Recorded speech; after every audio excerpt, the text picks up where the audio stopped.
સાબરકાંઠા જિલ્લામાં આવેલા પ્રાંતિજ તાલુકાના પોગલુ ગામે ખેતરમાં આગ લાગતા અફરાતફરીનો માહોલ સર્જાયો હતો। ખેડૂતના ખેતરમાં ડોગરના ગઠ્ઠામાં આગ લાગી હતી। આગ લાગતાની સાથે ફાયર બ્રિગેડને જાણ કરવામાં આવી હતી। પ્રાંતિજ ફાયર બ્રિગેડ ઘટના સ્થળે પહોંચી હતી। ઘટના સ્થળે પહોંચી આગ પર પાણીનો મારો ચલાવ્યો હતો અને આગને કાબૂ લેવાઈ હતી। ખેતરમાં રહેલા ડોગરના ગઠ્ઠામાં શોર્ટ સર્કિટના કારણે આગ લાગ્યાનું અનુમાન સેવાઈ રહ્યું છે। ત્યારે ખેડૂતના ખેતરમાં રહેલા ડોગરના ગઠ્ઠામાં અચાનક આગ લાગી હતી।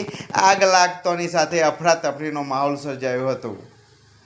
પ્રાંતિજ ફાયર બ્રિગેડની ટીમને બોલાવાઈ હતી અને પાણીનો મારો ચલાવી આગ કાબૂમાં લેવાઈ હતી।